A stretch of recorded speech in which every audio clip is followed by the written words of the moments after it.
Hi, I'm Sarah Thompson, a 38-year-old marketing executive, and boy, do I have a story to tell you. One about trust, betrayal, and the strength it takes to overcome life's curveballs.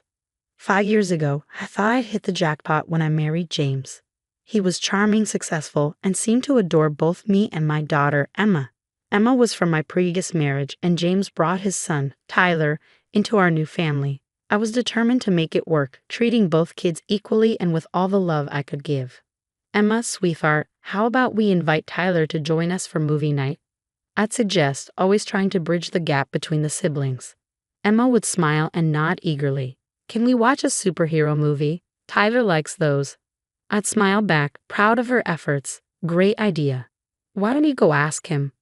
But more often than not, Tyler would shrug and decline. Nah, I'm good. Got plans with my friends.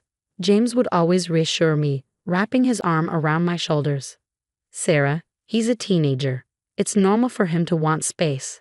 I'd nod, burying my doubts. You're right, I just want us all to be close. Things started to change after my parents passed away 2 years ago. They left me a substantial inheritance, and I wanted to use it wisely.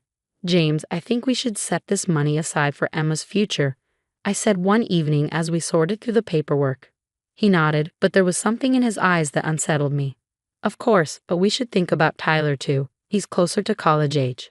A flicker of unease hit me. Tyler's mom is handling his college fund, remember? That's what we agreed on when we got married. He sighed, a bit too casually. I know, but we should keep our options open. That should have been a red flag. My best friend Olivia had tried to warn me. We were having coffee one afternoon when she broached the subject. Sarah, don't you think James favors Tyler a little too much? She asked gently. I bristled at first. What? No, he loves both kids equally. Olivia raised an eyebrow. Are you sure? I've seen how he is with them. It's different. I brushed it off. Blending families is hard, Liv. We're still figuring it out. But her words lingered, and I nodded as she added, just keep your eyes open. And remember, I'm here if you need me. Over the next few months, a gnawing feeling began to grow. Our finances seemed off. Bills I thought I'd paid showed up as overdue, and our savings were depleting faster than I could explain. James, have you noticed anything strange with our bank statements? I asked one evening. He barely glanced up from his phone. Nope. Everything's fine. Why? I hesitated. I don't know. Something feels off. His eyes finally met mine, his expression unreadable. Sarah, you worry too much. I've got everything under control. I wanted to believe him. But one evening, while going through our joint account, I spotted it. A $5,000 withdrawal I knew I hadn't made. My heart raced as I dug deeper. The more I looked, the worse it got. Multiple large withdrawals, passwords changed without my knowledge. Panic set in. That night, I called Olivia. Liv, I think something's really wrong, I said, my voice trembling. What's going on? She asked, concerned. I spilled everything. The withdrawals, the locked accounts, James's strange behavior. Sarah, this sounds serious. I think you need help. I know a private investigator, Mike Carson. He's discreet and thorough. Want me to give him a call? I hesitated but agreed. A week later, Mike called me to his office. The grim look on his face told me everything. I knew what was coming before Mike even opened his mouth. Mrs. Thompson, I'm afraid I have some bad news, he began. As he laid out his findings, it felt like the ground was crumbling beneath me. James hadn't just been making a few unauthorized withdrawals. He'd been systematically embezzling money from our joint account. He's been transferring large sums of money to an account in Tyler's name, Mike said, sliding a document across the desk. I stared at the paper, unable to comprehend what I was seeing. Money that was supposed to secure both of our children's futures. Money from my inheritance. There's more, Mike continued. We have evidence that James told Tyler this money was a gift for his future. Tyler's been aware of this arrangement for some time. That night, I confronted James. I'll never forget the look on his face when he realized he'd been caught. It wasn't remorse or shame. It was irritation, as though I had inconvenienced him. Tyler needs it more, he said, as if that justified everything. He's closer to college age. And what about Emma's future? I demanded, my voice rising. What have you left for her? James had the audacity to shrug. There's a savings bond in her name. That should be enough. I was speechless, but the betrayal ran deeper than I ever could have imagined.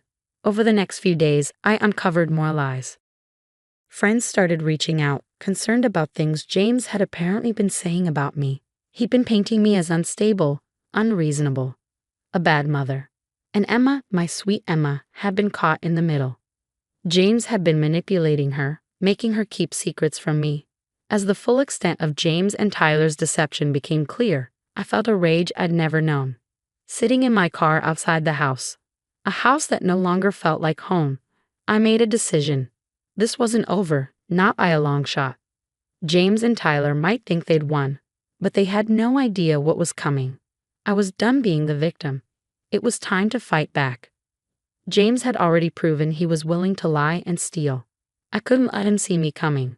The next morning, I called in sick to work and met with Lisa Chen, a divorce lawyer Olivia had recommended. Based on what you've told me, Sarah, we have a strong case for financial fraud, Lisa said, her eyes sharp behind her glasses. But we'll need ironclad evidence. Can you get access to all your financial records? I nodded, determination hardening my resolve. I'll find a way. At home, I played the role of the dutiful wife, pretending I'd moved past my suspicions. James bought it, hook, line, and sinker. I'm glad you've come around, honey, he said one night, kissing my cheek. I knew you'd understand eventually. I forced a smile, bile rising in my throat. Of course, dear, I trust you. Meanwhile, I was gathering evidence like my life depended on it. I reached out to my company's IT department, spinning a story about a personal project. Hey Sarah, chirped Alex, a resident tech whiz. What can I do for you? I'm working on tracking some old transactions for a side gig. I lied smoothly. Any tips on how to trace digital money transfers? Alex's eyes lit up. Oh, I've got just the tools for that. Let me show you. Armed with Alex's tech know-how, I dug deeper into our finances. The more I uncovered, the worse it got. James hadn't just been stealing from me, he'd been cooking the books at his own company too. That night, I anonymously tipped off his company about the embezzlement. This wasn't about revenge, it was about justice. A few days later, all hell broke loose. James came home in a panic, his face ashen.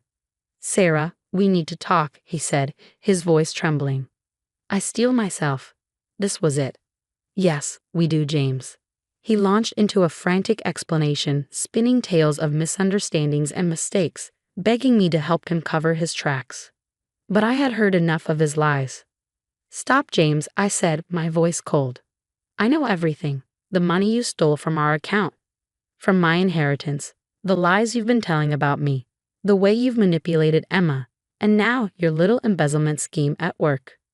James's face crumpled. He fell to his knees, grabbing my hands. Sarah, please, I'm so sorry. I'll make it right, I swear. We can fix this together. I pulled my hands away. Fix this?